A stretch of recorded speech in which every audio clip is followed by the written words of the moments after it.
Bora aí para mais um Cada Caso, um Caos. Eu sou a Luca e hoje nosso psicólogo é o raiz do programa, o querido Mário Sérgio Picorelli. Tudo feito também com Rafa Bolo da Pombo Produções. O apoio é da Music Dot, a melhor escola online do Brasil. E tem esquema para os inscritos, acessando aí musicdot.com.br/promoção/Luca. Você paga só R$45 mensais para fazer quantos cursos quiser. O link tá na descrição. Aproveita, tem cursos aí desde o mais basicão até o mais avançado. E hoje no Cada Caso um Caos vamos falar sobre um dos grandes guitarristas dos 90, Jerry Cantrell, do Alice in Chains. Jerry Fallon Cantrell Jr. nasceu em Tacoma, que fica a 50 quilômetros de Seattle, né, no dia 18 de março de 66. Ele é o mais velho de 3 irmãos, filho de um veterano combatente do Vietnã, o Jerry Fulton Cantrell Sr. E a mãe, uma pianista que sonhava em ser musicista famosa, mas ela era administradora escolar, a Gloria Jean Krumpus. Os pais acabaram se separando quando ele tinha 7 anos e a partir disso o pequeno Jerry foi morar com a mãe e a avó. Desde moleque ele curtia música e sempre teve o apoio da mãe quando estava aprendendo a escrever. Sabe aquela boa e velha redação, Minhas Férias? Então, a do Jerry era o que você gostaria de ser. E ele completou com a frase, eu gostaria de ser um rockstar. Antes de começar a tocar guitarra, ele já cantava no coral da escola e fazia bonito, assim, ele participava de vários concursos e foi inclusive o presidente do coral e liderava o quarteto que cantava o hino nacional dos jogos de basquete. O interesse que ele sempre teve pelos tons sombrios, né,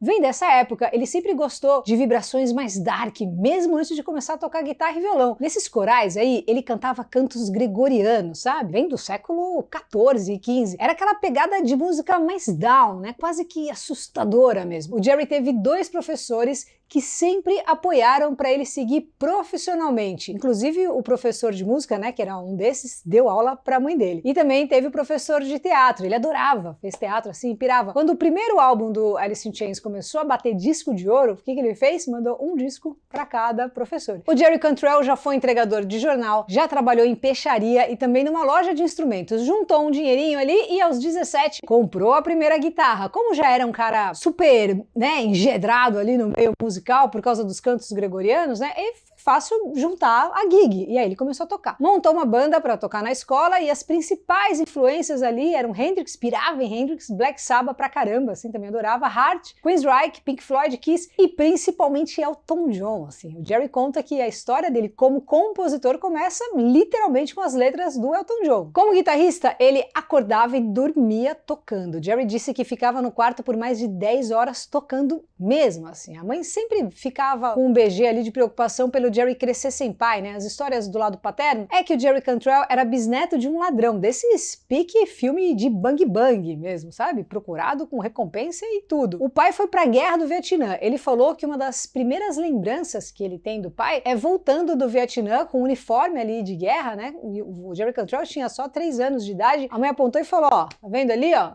Aquele ali é seu pai. Depois da guerra, o pai foi enviado ali para várias bases militares, incluindo bases na Alemanha e também no Alasca. Tudo que o pai viveu nesses lugares, imagina o que o pai dele viu e fez, né? Afetou muito a vida do pai. Então, seus pais ali se divorciaram por causa disso e o Jerry disse que o seu pai foi treinado para ser um assassino e que tiveram muitos problemas e incidentes por causa disso. Então, rebosteou na família toda. Essa relação com o pai sempre foi complicada. Só foi melhorar depois de muitos anos e muitas perdas. A gente já chega lá. Nessa fase aí dos 17, 18 anos, ele começou a apavorar, assim, muito. Destruía a caixa de correio com um taco de beisebol, riscava carro, foi preso porque estava fazendo baguncinha explícita, né? Com a amiguinha ali num parque, enfim, moleque louco. Além de rockstar, ele também queria ser ator. Uma das pontas que ele fez ali foi em Jerry Maguire, no papel do trabalhador da máquina de Xerox, que ajudou o personagem Tom Cruise, sensacional, a fazer cópias do seu manifesto. Esse filme é demais. Aos 20 anos,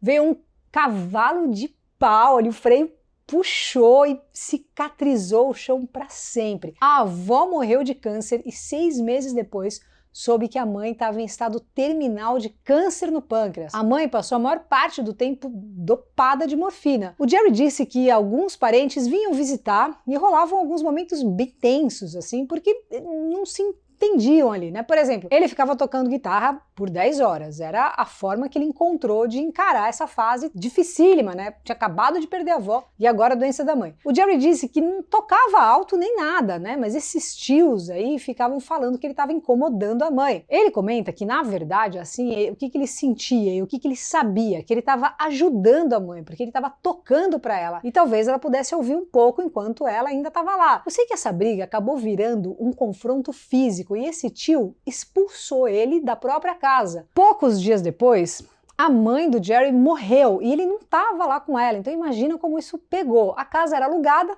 e ele teve que devolver. E onde ele foi parar?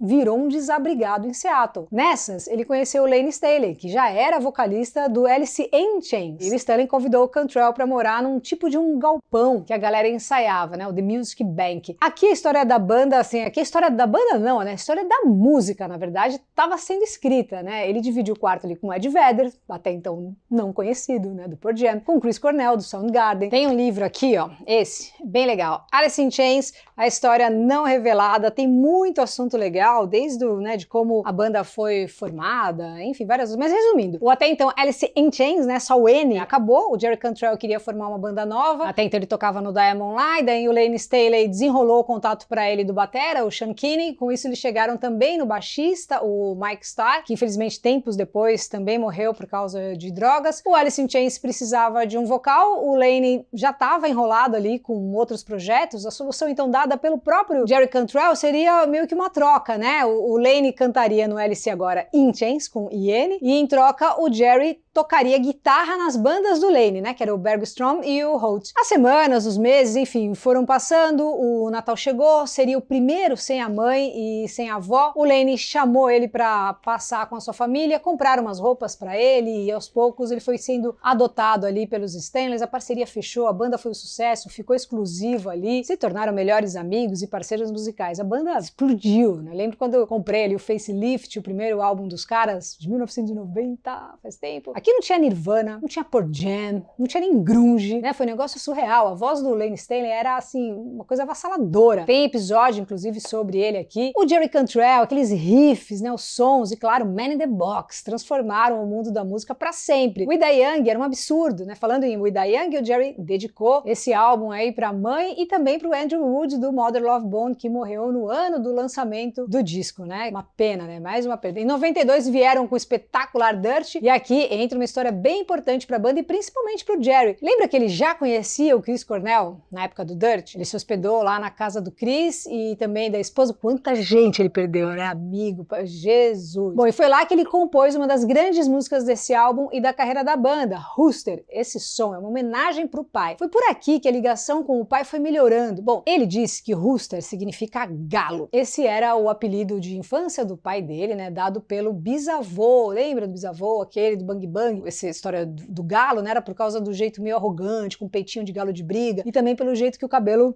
ficava armado. Ele começou a compor nesse quartinho, né, na casa do Chris Cornell, um quartinho pequenininho, que só cabia a cama, disse que não lembra se ele estava bem louco, do que ele estava, se ele tinha tomado um ácido, o que ele tinha tomado, mas ele sabe que ele estava bem louco, mas não lembra do que, mas que ele pensou em fazer alguma coisa na pegada do Hendrix, meio sombrio, assim, ficou pensando no pai, que era um cara durão, um cara bravo, um sargento do exército, que eles não se viam há um tempão. Então, quando a mãe morreu, o pai era o único. E quando ele virou adulto, ele disse que começou a perceber que ele não podia mais ficar bravo com ele, né, por algumas coisas que tinham acontecido quando ele era criança. Ele continua dizendo que é normal, né, o filho ficar bravo com o pai por causa de alguma coisa. Então ele começou a pensar em se colocar no lugar, se colocar de verdade no lugar do pai e no que tinha passado na vida dele. Tipo, a experiência na guerra, né, do Vietnã, o que ele viu, o que ele fez, o que ele viveu, de onde o pai veio, né, e as coisas com as quais ele tinha que lidar e começou a se perguntar, será que eu teria feito melhor? E ele completa, abre aspas, e eu não poderia dizer que sim. Então, essa foi a primeira coisa em mim, meio que me colocando no lugar do meu pai, tentando tirar a culpa dele,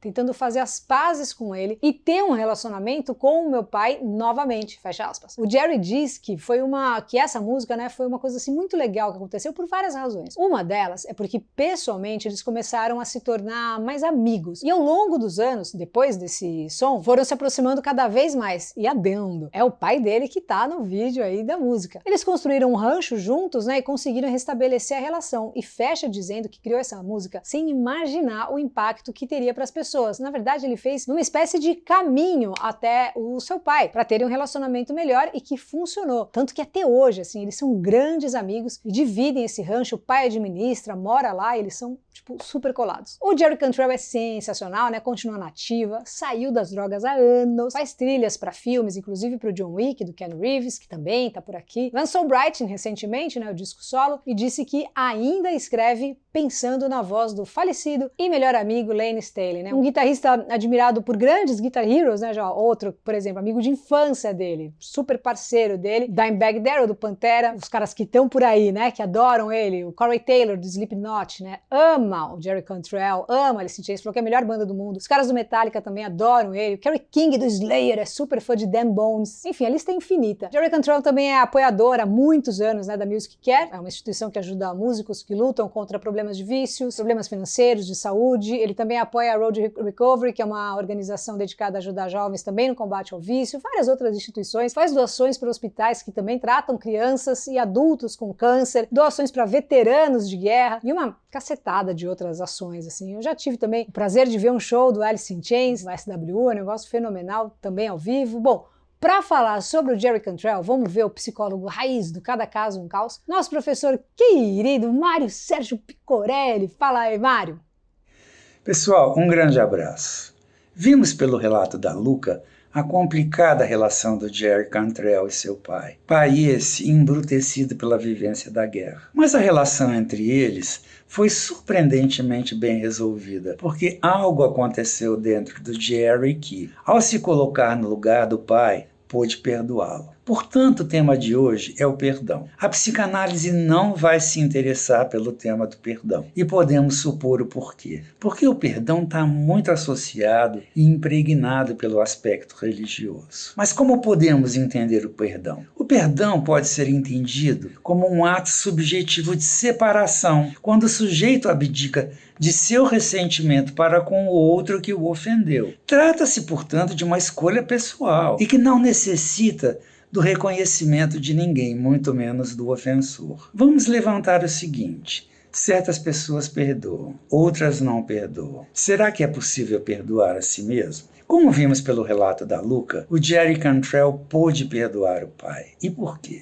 Como ele mesmo diz, ao se colocar na pele do pai, ele pôde desculpá-lo. Talvez essa seja uma maneira de perdoar, que é destituir o outro do poder opressor. O perdão é tudo aquilo que, ao libertar o outro, te liberta também. O oposto de perdoar é a incapacidade para perdoar, o que coloca o sujeito na posição de uma reivindicação infinita ao ofensor. Exemplo disso é só ler o livro O Conde de Monte Cristo, do Alexandre Dumas, cuja história gira em torno de uma vingança eterna e sem limites do jovem Edmond Dantes contra duas pessoas invejosas que o colocaram na prisão. A incapacidade de Edmond Dantes para elaborar a ofensa e tomar consciência que perdoar não é esquecer, gera nele um sintoma, o sintoma de sujeição a seus ofensores, onde a ofensa só pode ser resolvida